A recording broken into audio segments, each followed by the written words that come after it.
Good morning, students. In today's lecture, we will study combined functions of the legislature.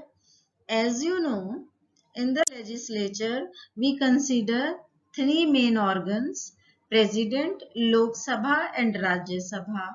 And all these organs together do many functions. We will study all these functions in today's lecture.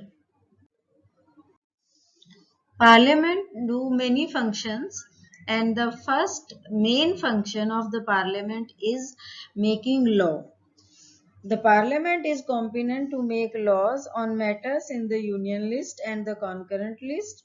It can legislate even on subjects included in the state list under certain circumstances. All of you know this fact. Despite being the chief lawmaking body, the parliament often merely approves legislation. The actual task of drafting the bills is performed by the bureaucracy under the supervision of the minister concerned.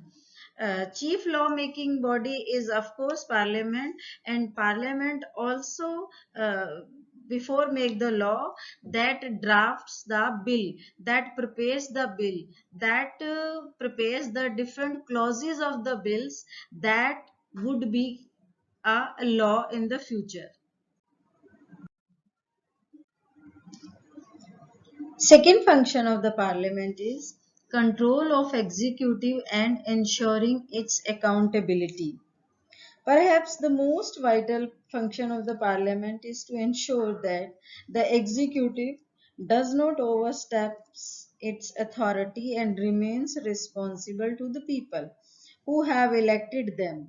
We shall discuss this function in our previous lectures, where we have studied about the executive in detail, and in executive we consider president, vice president, and council of ministers. So parliament also keeps watch on the executive. Next function of the parliament is representation. Parliament represents the divergent views of members from different regional, social, economic, religious groups of different parts of the country. Next function is debating function. The parliament is the highest forum of debate in the country. There is no limitation on its power of discussion. Members are free to speak on any matter without fear. This makes it possible for the parliament to analyze any or every issue that faces the nation. These discussions constitute the heart of the democratic decision making. Next function, that is related with money matters or financial functions. All of you very well know regarding financial matters, Lok Sabha is more powerful than Rajya Sabha. Government is about spending a lot of money on various matters. Where does this money come from, and where and how this money will be spent on the different matters is decided or discussed in the parliament. And government raises resources through taxation. However, in a democracy, legislature controls taxation and way in which money is used by the government.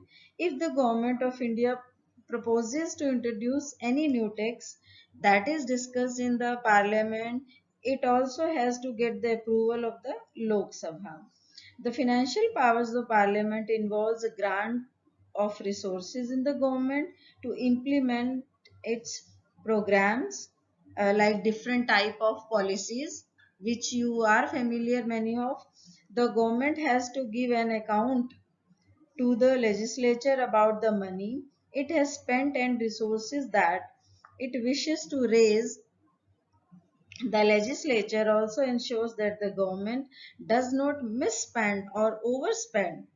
This is done through the budget and annual financial statements.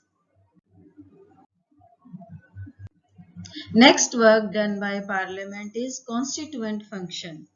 The Parliament has the power of discussing and enacting changes to the Constitution. The constituent powers of both the houses are similar. All constitutional amendments have to be approved by a special majority of both houses.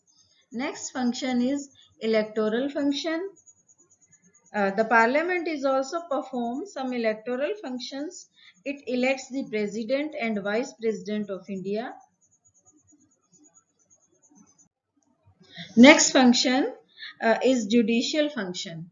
The judicial function of the parliament includes considering the proposals for removal of president, vice president and judges of high court and supreme court. And these are the main functions of the parliament, which is done by or run by the parliament. I hope all the points are clear to you. If you face any problem, you can ask. Thank you and have a nice day.